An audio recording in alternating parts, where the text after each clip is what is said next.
Oh, yeah. Hopefully there's no problems with that. Fine with me. Okay.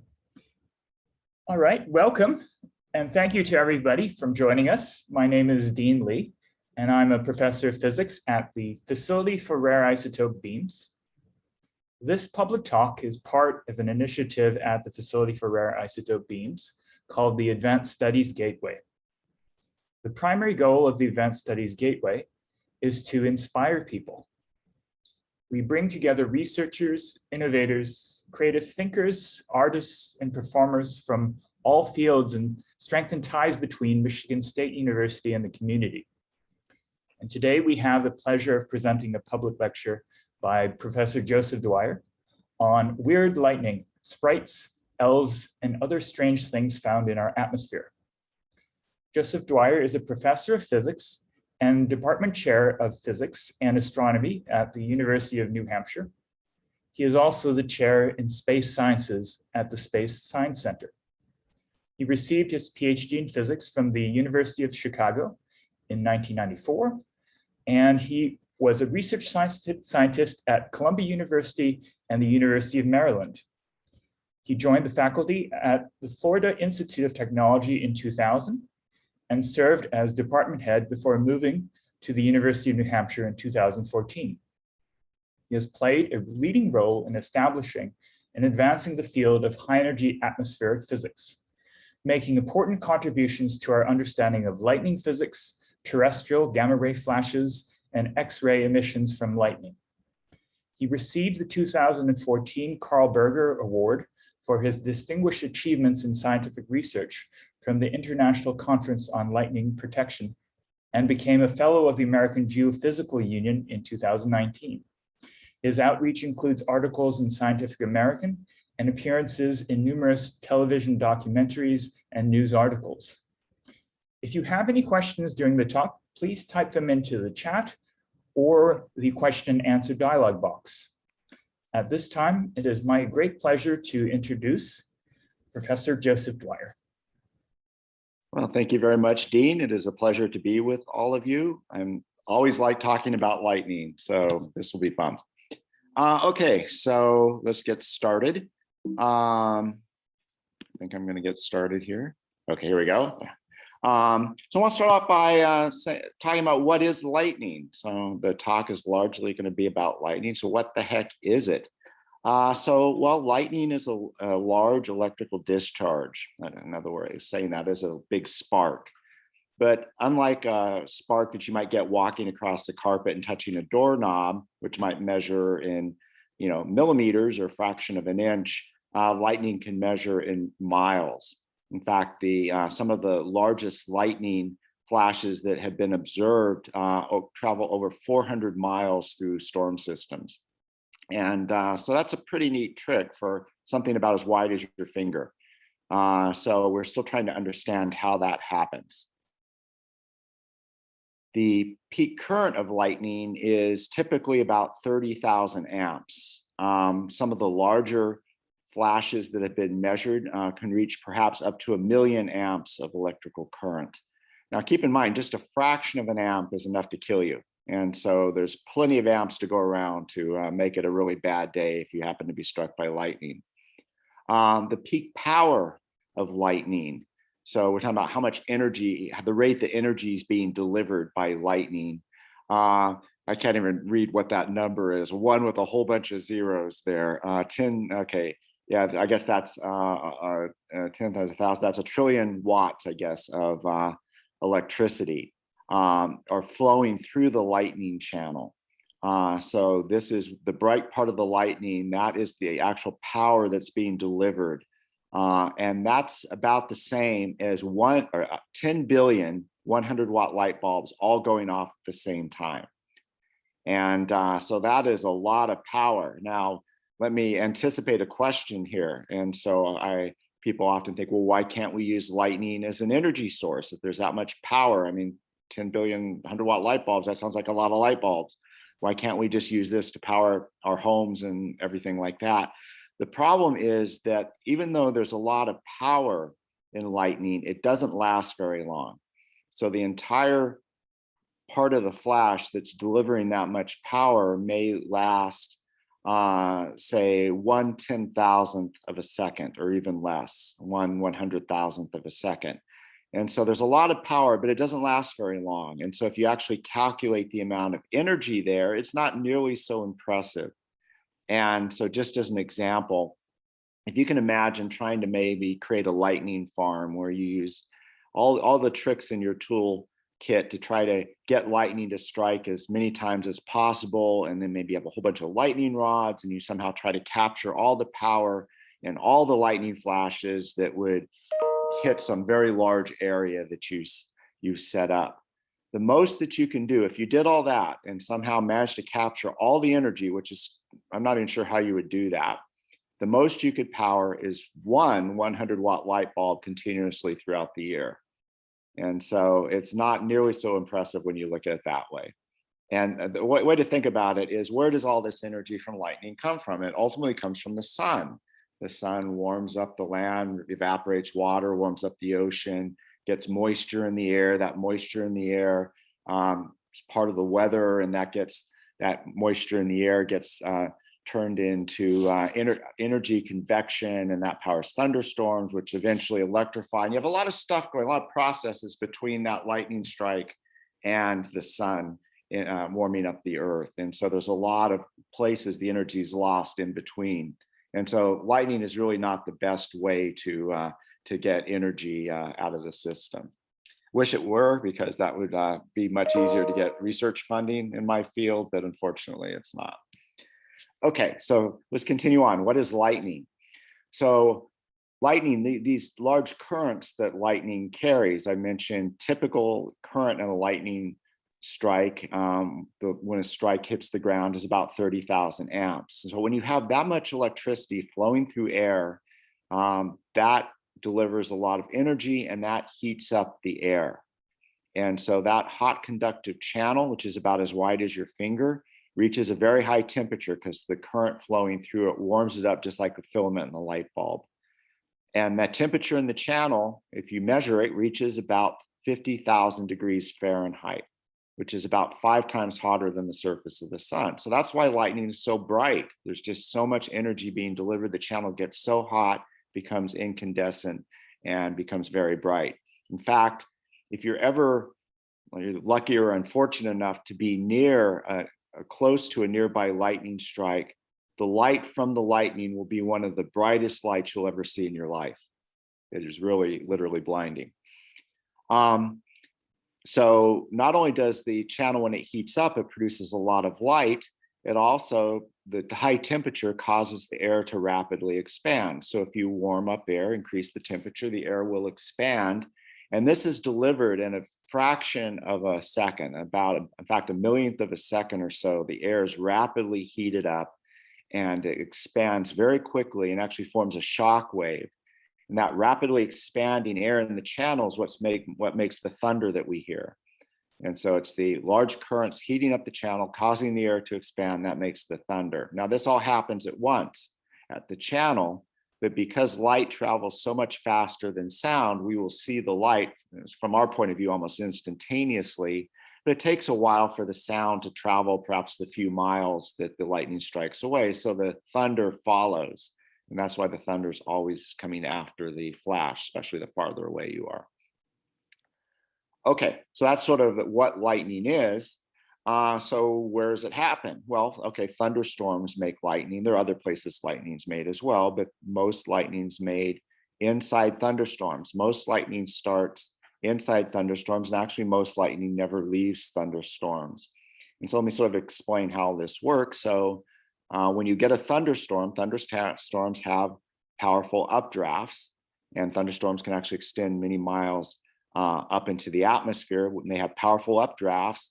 And that updrafts carry cloud particles, little ice particles, little water droplets, kind of like a conveyor belt up inside the thunderstorm. Meanwhile, you get precipitation, and the different types of precipitation, rain, snow, but in particular, in the middle parts of the thunderstorm, you get this sort of soft hail called graupel. And that soft hail falls, it's heavy, it falls through the cloud, Meanwhile, the updrafts are carrying lighter cloud particles up. So the heavier stuff falls, the lighter stuff gets blown more to the top of the cloud. And as the lighter stuff's passing the heavy stuff on the way down, they bump into each other and they rub against each other, and charge gets transferred between the lighter and heavier particles. Just like walking across a carpet, you can transfer charge from the carpet to your shoes. You can develop a charge and then get a shock, a spark if you touch a doorknob. At least that can happen in some of the drier parts of the country. When I was in Florida for a while, I don't think I ever got shocked walking across a doorknob and touching a doorknob. Okay, so all this happens inside the thunderstorm. Now, I sort of talked about things in broad brush strokes, but we really don't have a good handle on sort of the microphysics of how all the charge is transferred. And this is actually poorly understood.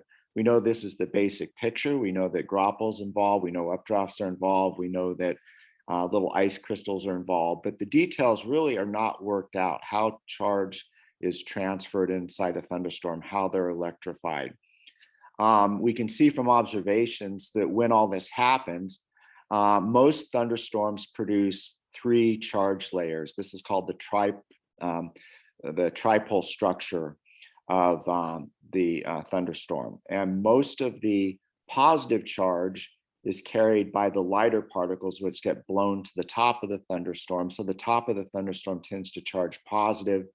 The graupel, the heavier stuff as it falls, tends to charge negative, and it deposits most of its charge in the middle parts of the thunderstorm. So there'll be a negative region that's called the main negative in the center of the thunderstorm. The main positive charge center is near the top of the thunderstorm. And then sometimes there's a smaller positive layer near the very bottom. This is the basic structure. And when you get lots of charges separated, charges don't like to be separated like that. Opposite charges attract, they produce large electric fields, and the nature doesn't like that. It wants to neutralize the charge, and lightning is the most common way that it does that. It'll create a spark, and then you will discharge the negative and the positives. Now, exactly how that spark happens is actually one of the greatest mysteries in the atmospheric sciences. That is called the lightning initiation mystery. And believe it or not, we don't know how lightning gets started inside thunderstorms. Most people think, okay, Benjamin Franklin must have solved that problem, 200 and something years ago. Didn't he figure all that out? No. Benjamin Franklin, who was a great scientist and made many important contributions, established that lightning is an electrical phenomenon. And this seems obvious to us now. Lightning involves electricity, but it wasn't obvious at the time. People kind of thought that, but they didn't really have proof. And he was the one that really established that the sparks that people were creating on the ground involving electricity were similar to the sparks people were seeing up inside thunderstorms. And so he made that contribution. But there's a lot more to learn about lightning and thunderstorms than simply it is electricity. And in particular, we'd like to understand how lightning gets started. Now, why this is such a mystery is people have been putting things inside thunderstorms for a long time. For decades and decades, people have been flying balloons, flying aircraft, putting rockets, and measuring the electric fields, how the charges are distributed inside thunderstorms. And no one has ever once measured an electric field anywhere near the size that you would need to make a spark. Not even close, not even an order of magnitude, a factor of 10. The charges just don't seem to be that large and that concentrated, and the electric fields never seem to be large enough to make a spark like we're used to. And we think we understand how sparks are made. We understand if you touch a doorknob and you're charged up, the kind of electric fields that will cause air to break down. And we're just not seeing that inside thunderstorms. So how thunderstorms manage to do that and produce lightning is a great mystery. And that is one of the most active areas of research right now in the field. So we don't exactly understand how thunderstorms charge up. We don't really understand how lightning is made. Then after lightning is created, how does it manage to travel the hundreds of miles through thunderstorms or even down to the ground?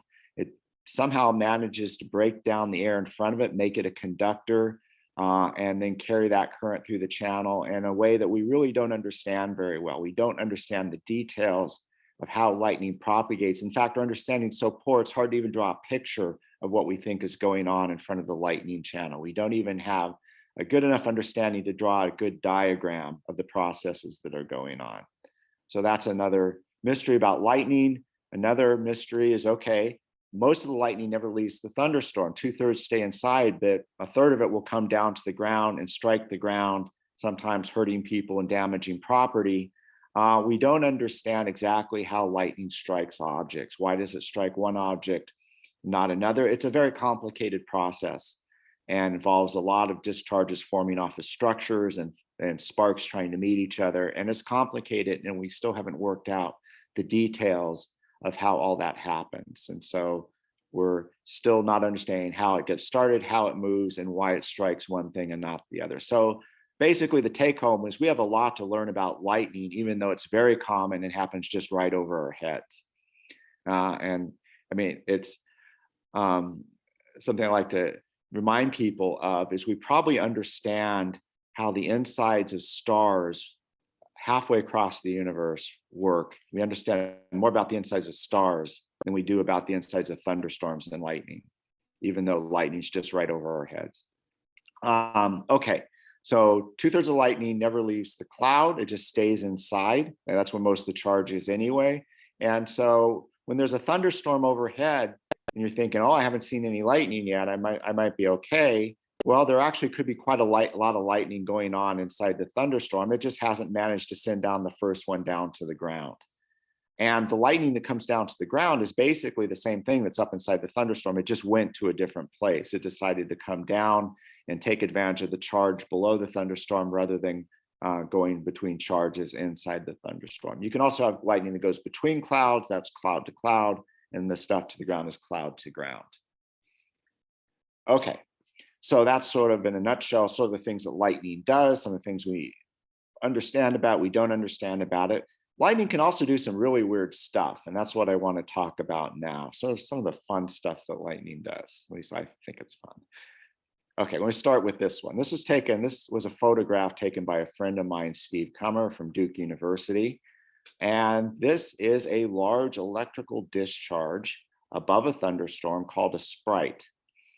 And this is approximately the correct color of it. They're red. These extend all the way up to the edge of space. And so the way these work is there will be a large lightning flash from a thunderstorm down near the ground, and that will rearrange the charges.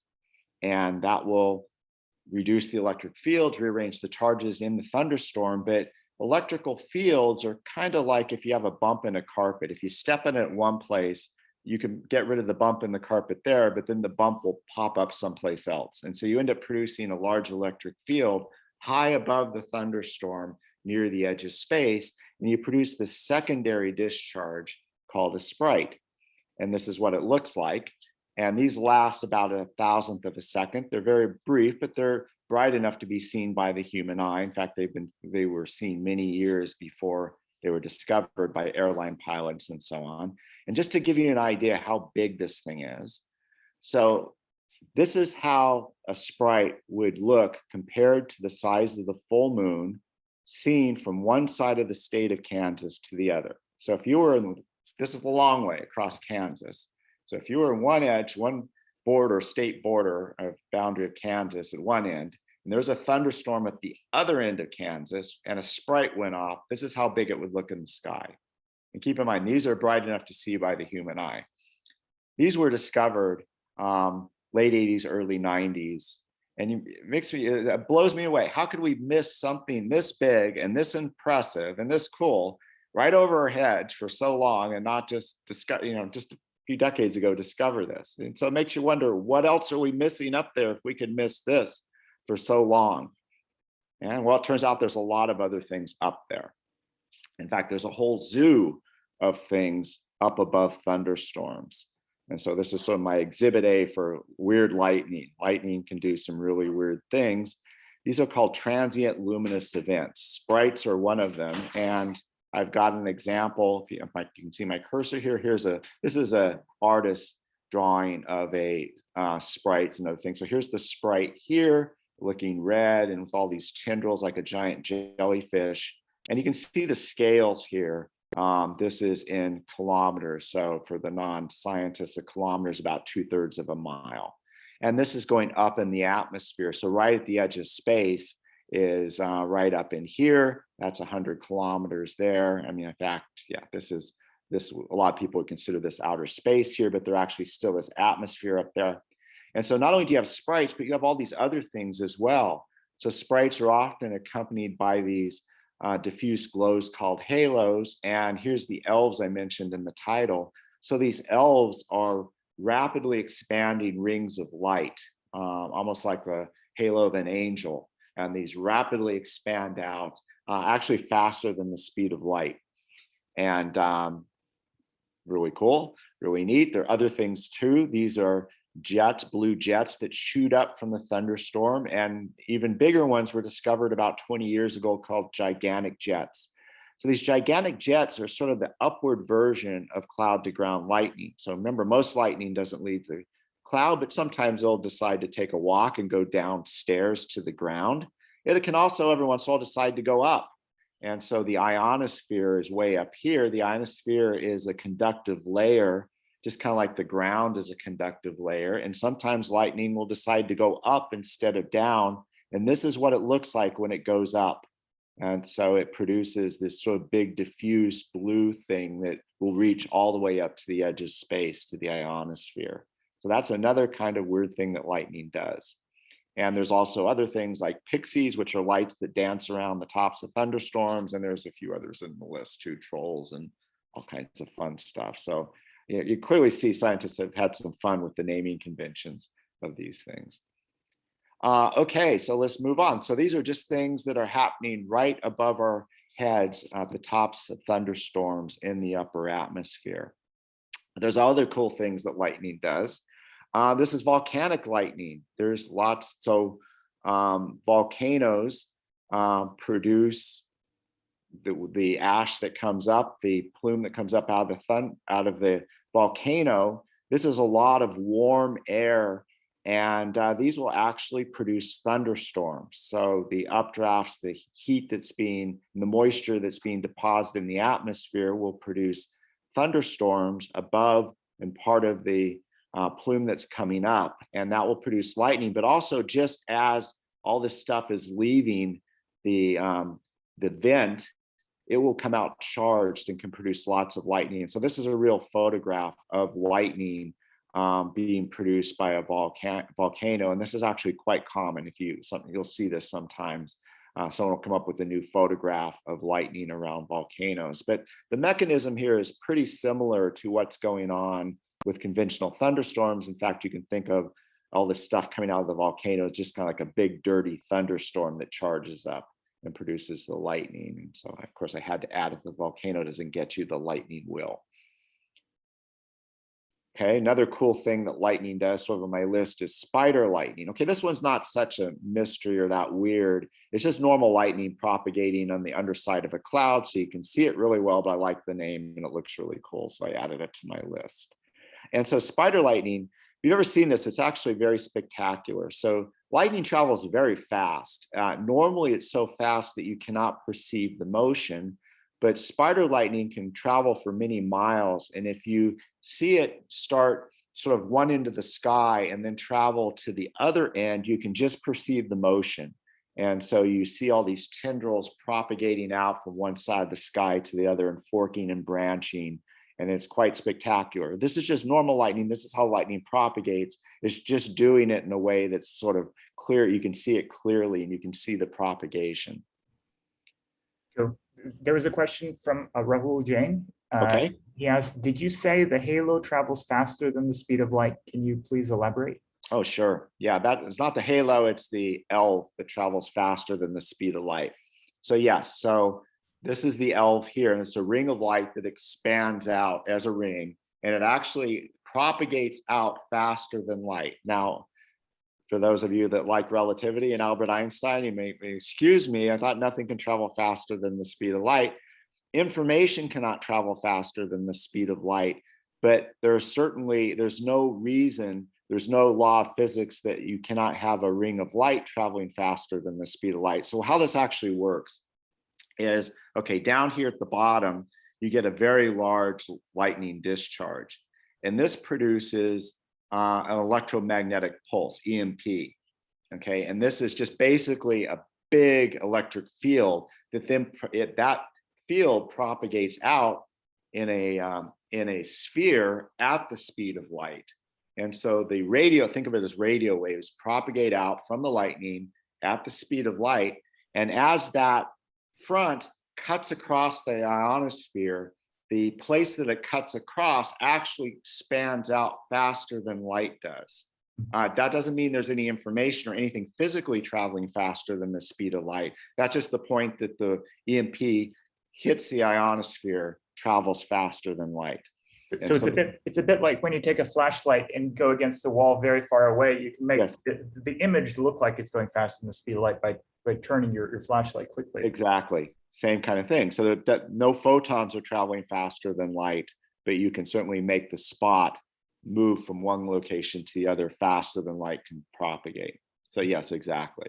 And so this effect that this ring travels faster than light, when you observe it, can produce some very interesting effects from, the light itself then from the elf has to travel at the speed of light and can produce some very weird images of these things.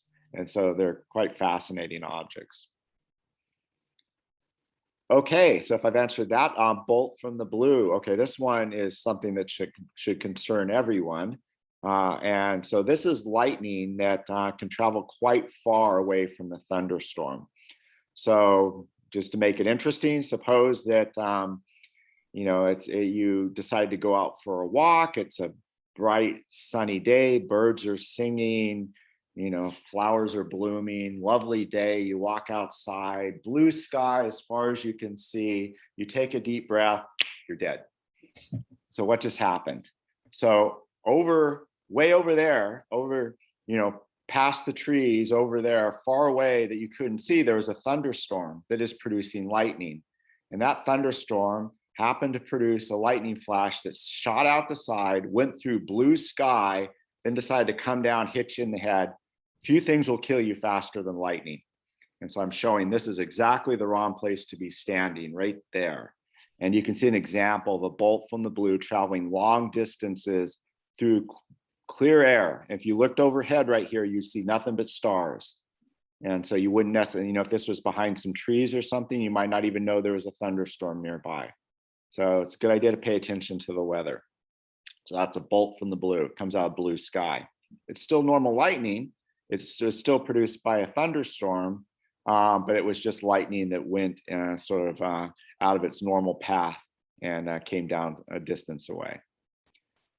Okay, this one's really weird, ball lightning. I don't really study ball lightning, but there are serious scientists that do. Talking about ball lightning is a little bit like talking about Bigfoot or the Loch Ness Monster. And so everything in this part, take with a grain of salt. It's still not clear what's real and what's not. So just to give you a feeling for ball lightning, suppose that, imagine you're watching TV or something some evening and you hear there's a thunderstorm outside, but you're not much paying attention to it. And you maybe glance over and look out your window, and outside your window is a ball of light, maybe the size of a baseball, floating outside your window, about as bright as, say, a 60-watt light bulb. The ball then comes in through your window, through the glass, enters your house, floats around the room, maybe notices you, floats up to you, and then goes boom and explodes. Ball lightning. What the heck is going on with that? I have no idea. Some of the stories about ball lightning seem quite far-fetched, but on the other hand, there's been a lot of reports of them. There have been reports of them entering the cockpit of a military aircraft, being seen by the crew, going out through down the length of the aircraft, out the window, and rolling out the wing into the night. Lots of stories about ball lightning with, people that you're fairly trustworthy describing this. There are claims that they've been reproduced in the lab. I'm not quite sure. There's some scientific observations of them. They're just very strange. It's not clear what's going on with them. Is this some kind of a plasma phenomenon? Is this something that people are just imagining? Is this some kind of burning nanoparticles or something. Nobody really knows what this stuff is. It's just very strange. But these balls have been reported for a very long time. There's a question from Agnes Moshi, who's asking, how common are these kinds of lightnings? She's talking about the blue sky lightning. Okay, the bolts from the blue. That's a good question. What fraction? I would say compared to normal lightning, not that common, but keep in mind that a thunderstorm could produce thousands and thousands of lightning flashes, and there's millions of lightning flashes around the planet a day. So in terms of overall, what the fraction of lightning that will be bolt from the blue is quite small, but there's a lot of lightning. And so, yeah, I mean, most lightning is not going to be this, but still, yeah, I'll talk a little bit later about lightning safety and what you should do to be safe. And if you do those things, you don't need to be worried, laying in bed at night worrying about bolts from the blue. Okay, so I'll come back to that one a bit. Was there another question, or were we good? We're good. Okay. All right. Okay, so this is, ball lightning is kind of one of the weirdest ones. I'm not quite sure what to make of that. By the way, ball lightning. Okay, yeah, it's okay. You're thinking Loch Ness Monster here, but I give a lot of public talks, and on average, say when I talk about ball lightning in a group of maybe 30 or 40 people, on average there'll be one person that will have actually seen it themselves firsthand. And these are people, these are not crackpots, crazy people that came in off the streets and have mental problems. These are normal, sane people that will have seen it firsthand, and they will describe balls that will float along the ground, not following the wind, and doing all kinds of what would seem to be unphysical things. And so it is not uncommon. This is not a rare thing. Okay, so on to maybe more serious topics. And this is actually starting to get into my area of research. And this is why I'm in this field now. So thunderstorms, in addition to doing all these interesting things like making elves and sprites and bolts from the blue and things like that, thunderstorms also produce very large bursts of gamma rays. So for the non-physicists, gamma rays are kind of like souped up X-rays. So people know about X-rays going to the dentist's office or the doctor's office. The energy of the photons, the energies of the particles of light for gamma rays are tens to hundreds of times more energetic than that which you find in X-rays. So very, very powerful X-rays are being produced by thunderstorms. And these things, in fact, are so bright that they can blind spacecraft in low Earth orbit. In fact, these were first discovered by the BATSI instrument on the Compton Gamma Ray Observatory. This was a great observatory launched by the space shuttle back in, I think it was the early 90s. And this instrument was designed to measure powerful bursts of gamma rays coming from black holes and supernova and all kinds of powerful astrophysical sources. And they started, not only they saw those things, but they also started seeing flashes of gamma rays coming from the one place in the universe where they knew there shouldn't be flashes of gamma rays, the Earth's atmosphere. And these things were named terrestrial gamma-ray flashes.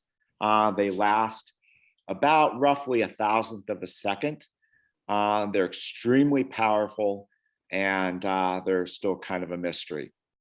And this is an image of what one might look like if you could see it. Now, you can't see gamma rays with your eyes, just like you can't see X-rays with your eyes. So you have to imagine what it would look like. And so NASA did a press release, must have been 12 years ago now. And they wanted to show a picture of a terrestrial gamma ray flash. Of course, like I said, you can't take a picture of one, but I had a computer simulation. This is called a Monte Carlo computer simulation. This is something physicists use a lot. And I could simulate these gamma ray flashes being produced by thunderstorms. And I could propagate the gamma rays out and see what it looked like.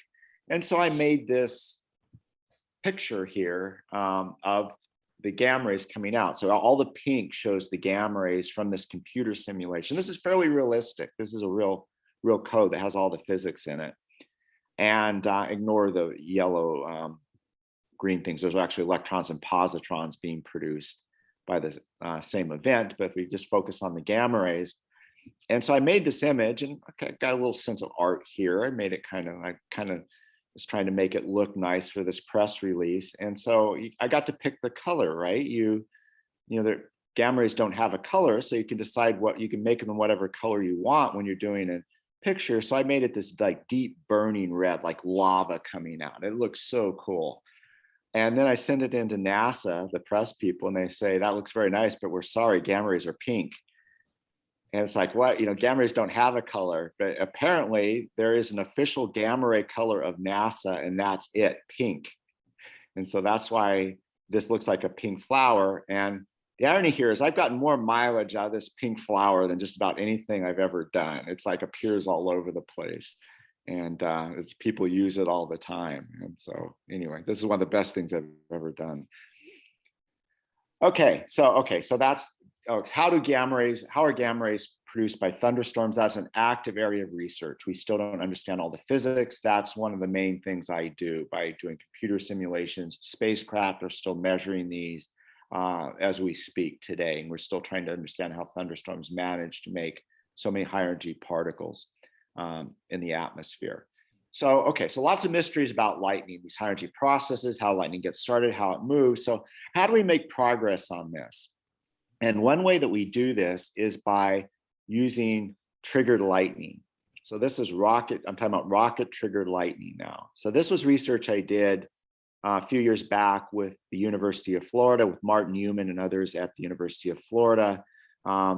We work with them at a lightning center called the International Center for Lightning Research and Testing. It was outside of Gainesville. And this is real lightning, but you're triggering it with a rocket. And the idea, and then you can study it, because the problem with lightning is you never know where it's going to strike. If you want to make a sensitive measurement, you set up your instrument and point it here, and then lightning goes boom and strikes over there. And so you never know where it's going to strike. You never know where to set your instruments. And so if you want to do a controlled experiment, this is a really good way to do it. And so the idea is in Central Florida, there's lots of thunderstorms. In the summer, they're every other day or so. So lots of opportunities for thunderstorms.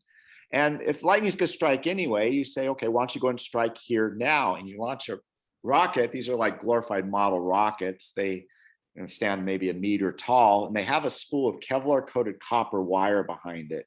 And as the rocket goes up very quickly, it leaves the wire hanging in the air with one end attached to the ground. It produces like a several 100-yard tall lightning rod instantly.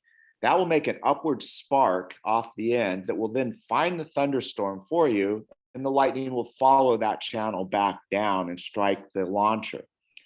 And so it's real lightning, you're just giving it a place to strike. And so this photograph here, there's a lot going on. So this is the top of the launch tower. There's tubes here where the rockets are.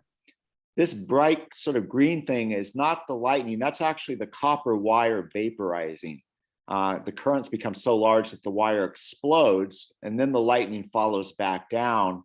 And each one of these little channels here, you can count them, maybe 1, 2, 3, 4, 5, 6, or 7 there. Each one of those is a lightning stroke. And so lightning, the big current pulses that we see that are so bright are called a return stroke. And lightning can have multiple strokes during a flash. So that's why lightning flickers. You're seeing these individual strokes of current coming down the channel and heating up the channel again. So this would have been a 6 or 7 stroke event, and you would have seen it flicker 6 or 7 times. So here's the lightning striking. We can set up instruments. And how I got into this field was I was curious if lightning made X-rays. This really wasn't known 20 years ago. People had talked about it. Maybe there'd been some measurements. No one was sure. And so I wanted to establish once and for all, did it make X-rays? And so I set up X-ray detectors and to see what would happen. And I've actually got some movies of what triggered lightning looks like. We'll see if this works. Hopefully you can hear the sound on this. So here's the top of the launch tower with those tubes. You're going to see a rocket launch, and then you're going to see and hopefully hear the lightning. 3, 2, 1, fire.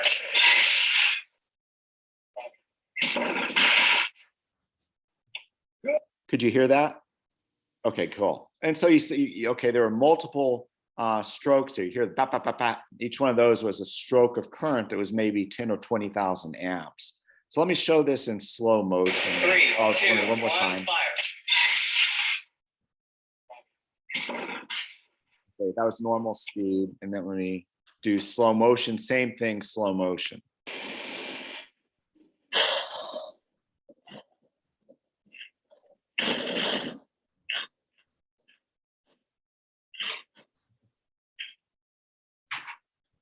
So this sort of satisfies the mad scientist part in me.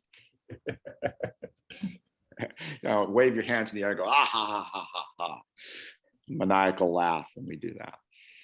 So Joe, there are a couple questions in the chat maybe I can ask. Yeah, go ahead. There's a question by Pavel Danielowitz asking, are there correlation measurements to tell that there is really a gamma ray flash going simultaneously in all directions? Yes. So, okay. So well, two parts to that. One, that we know very precisely when the gamma rays happen, and we can use radio measurements of lightning flashes. So there's a lot of radio antennas around that can measure where lightning is actually quite accurately, where and when.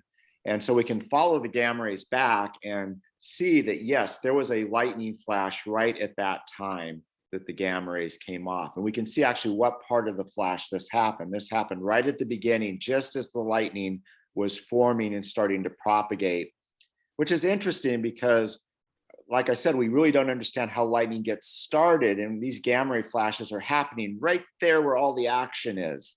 And so it's like a new window, way of looking inside the thunderstorm, sort of probing the thunderstorms with gamma rays to see what's happening during this interesting process. In terms of how they're spread out, we can actually use multiple spacecraft measurements and kind of figure out how broad the beam is. The beam seems to be fairly broad, not isotropic, but sort of maybe in a 45-degree cone.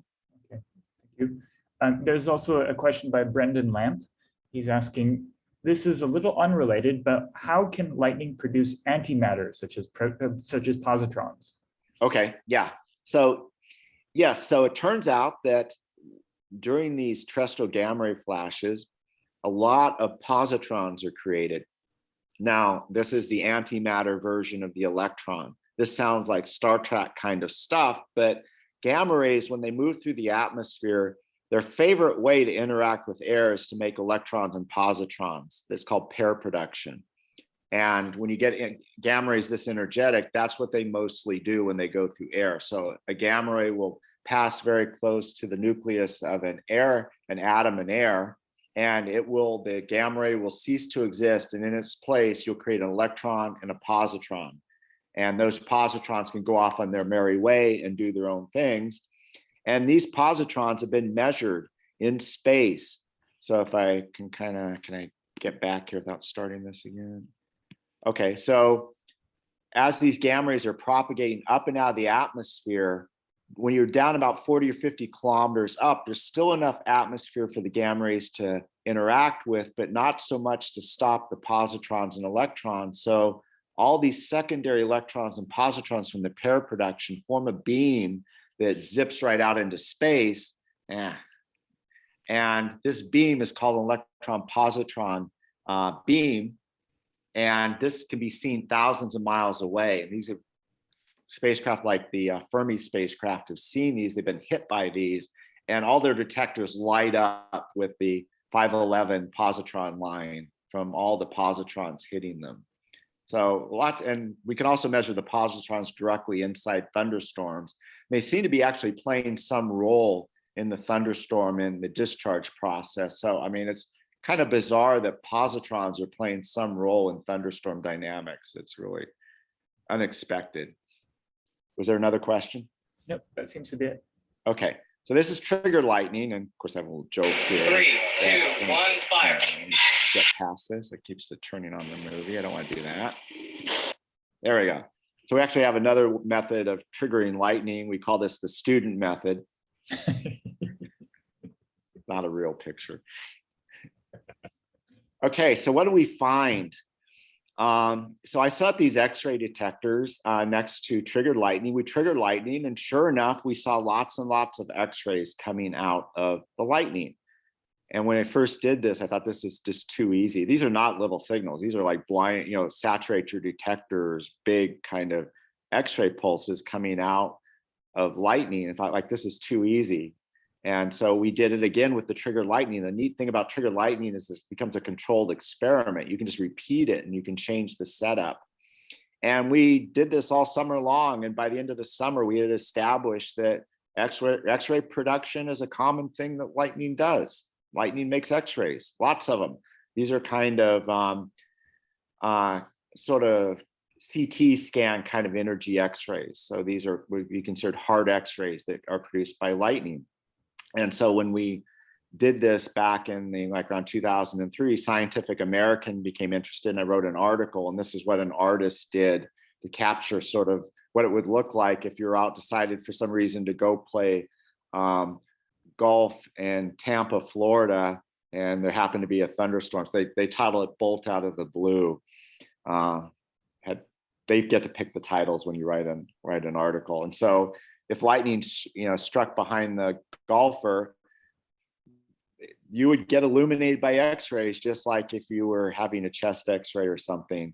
And the irony here is, I don't know if anyone remembers like Bugs Bunny cartoons, where when someone was struck by lightning, you would see their skeleton for a second. The cartoonist had it right, actually. That's pretty much what happens. Okay, so let's see, how am I doing with time here? Okay, so I want to sort of finish here with a few lightning safety things, just to make people aware of lightning and how they should be safe around it. So lightning strikes the planet about 4 million times every day. There's about 4 million flashes a day somewhere around the planet. There's always lightning going on. Produces billions of dollars of losses and damages. People get their houses burnt down, TV sets blown out, disruptions on power plants, and all kinds of stuff. Lots of property damage, and people are killed by lightning and hurt. In fact, more people each year are hurt or killed by lightning than hurricanes or tornadoes on average. And so a lot of people are really frightened of these things, but these things year after year hurt more people. So lightning can hurt you, lightning can kill you, but there are ways to stay safe. Let me try that one more time. There are ways to stay safe around lightning. Okay, so lightning safety. So these are a few things you can do to be safe. Okay, so first of all, first rule, okay, if you hear thunder, just go inside. Okay, don't stay outside if you hear thunder. Now, I don't know, some of you may remember like the trick, okay, if you see lightning, then you count 1 Mississippi, 2 Mississippi, then you can somehow decide how far away the lightning is and whether or not you need to go in. This was the 30-30 rule. If you can get to 30, you're okay. But look, if you can hear thunder at all, it's close enough to hurt you. So you're just basically standing out there giving it extra seconds to get you. So just if you hear it at all, just go inside. It's close enough if you can hear it. And by inside, I don't mean like a baseball dugout or a picnic gazebo or something like that. It really needs to be a substantial enclosed structure like a house or building. That is the safest place to be during a thunderstorm. And while you're inside, don't decide to wash the dishes, don't take a bath, don't be connected electrically with the outside world. So basically, any wire that goes to the outside world, or even plumbing, because sometimes plumbing can run next to electrical wires, and you can get sparking from the wires to the plumbing. So just stay away from plumbing and outside wires, and that's a safe place to be. Once the thunderstorm sort of goes away after the last thunder, it's a good idea to wait an additional 30 minutes before going back outside, because sometimes thunderstorms, as they sort of dissipating, the charge layers can kind of start separating, and this can expose some of the positive charge. And sometimes thunderstorms will produce one really big last strike, sometimes quite a long ways after the previous lightning. And so you really don't want to be part of this grand finale. So wait 30 minutes before going outside. That's the safest thing to do. Cars are reasonably safe. If it's a metal car, they're pretty safe. Again, keep the windows up.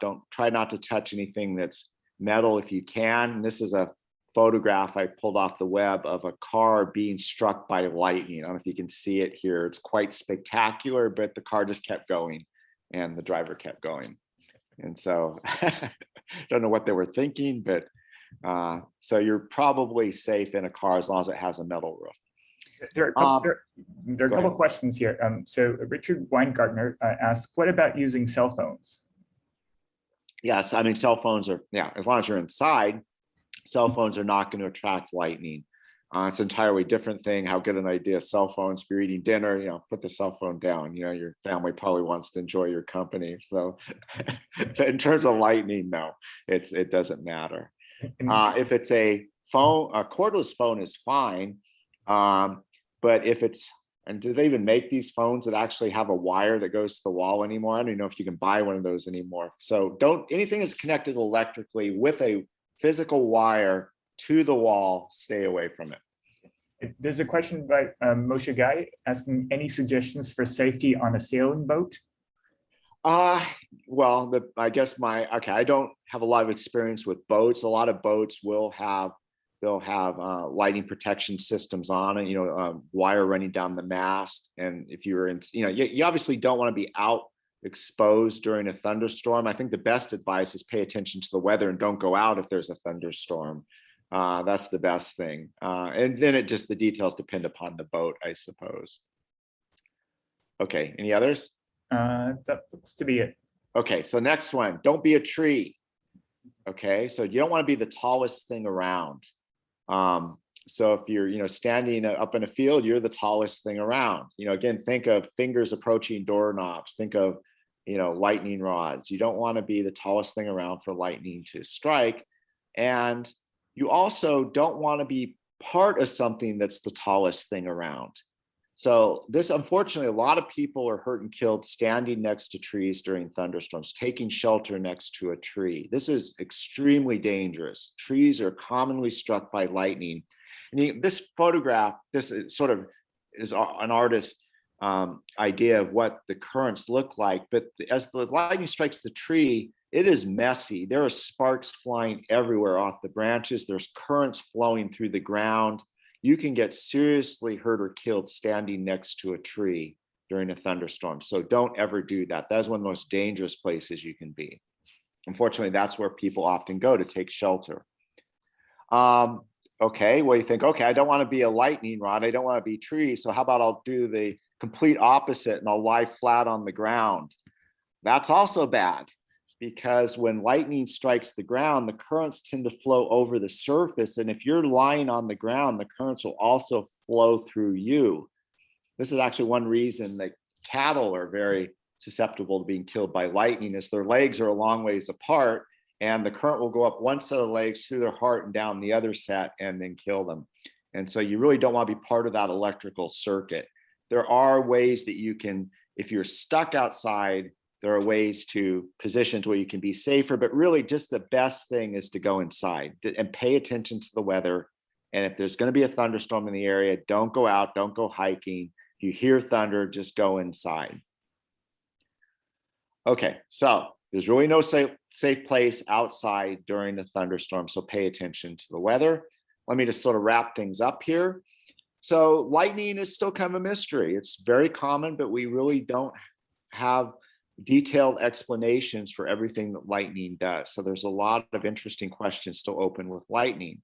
The discovery of X-rays from lightning and these gamma rays coming from thunderstorms have given us a new way of looking at lightning, new sort of tools for studying lightning. So there's been a lot of progress in recent years.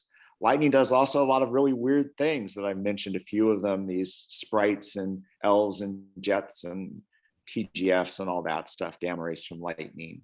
And then finally, so lightning's dangerous. So you just please be careful during thunderstorms. So thank you very much. Thank you so much, Joe. That was a great, exciting, and useful talk. Thank you. There's a question here already. I'm sure there will be others. A question by Christoph Franzen asking, coming back to the gamma ray flashes, what is the energy distribution of a gamma ray flash? Is it something continuous? For example, the high energy part of a Poisson-like distribution, or are there some specific energies? So if you're talking about the energy spectrum, so at how much is coming out the different energies. So the average energy of these gamma ray flashes is several MeV, so millions of electron volts. So this is, typical like dental X-ray energy is probably, I think, like 70, 100 keV, 1,000 electron volts. These are millions of electron volts.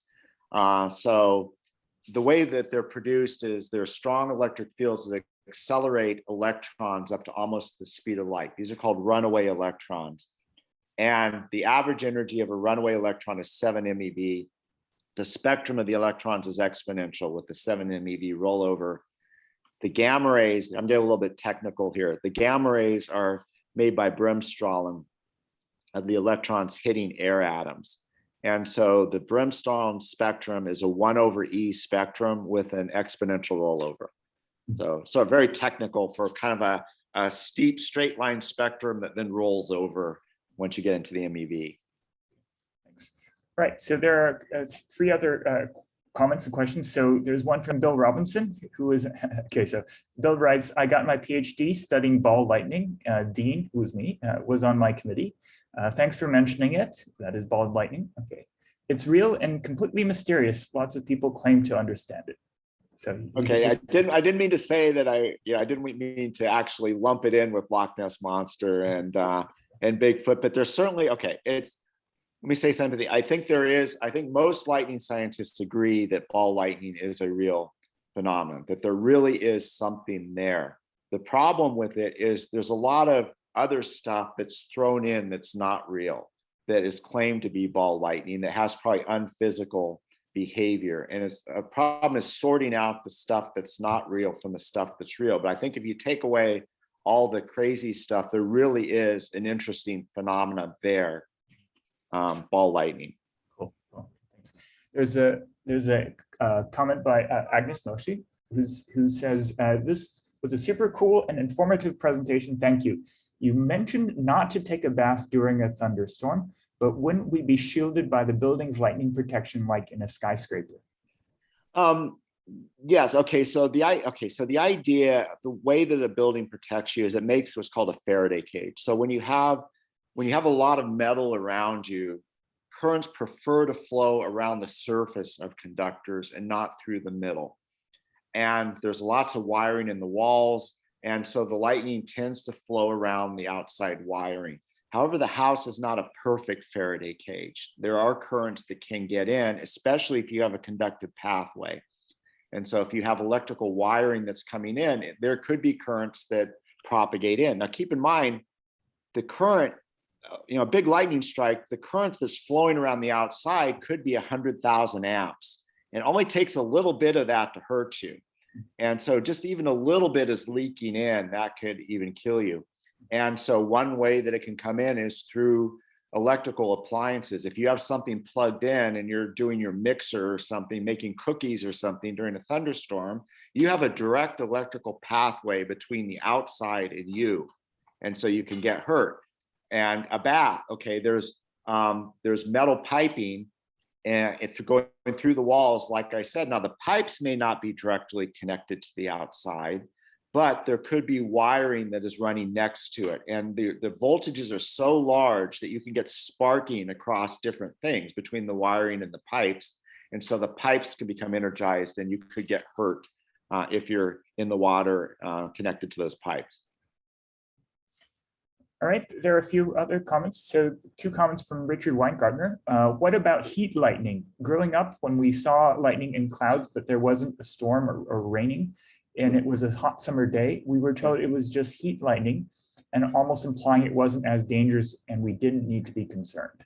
Okay, so heat lightning is still lightning. It's still normal lightning, just same as all the others. It's just in a thunderstorm that's a long ways away, so you can't hear it.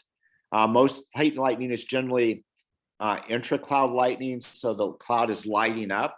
You can see like the side of the cloud lighting up. And keep in mind, most lightning stays inside the cloud, so this is pretty normal lightning. It's just a long ways away, too far for the thunder to hear. So yeah, just sort of following that general rule. If you don't hear the thunder, if it's really a long ways away, then you're probably okay. But if it gets close enough where you're starting to hear the thunder, that's sort of a good rule of thumb. That's probably a good idea to go inside.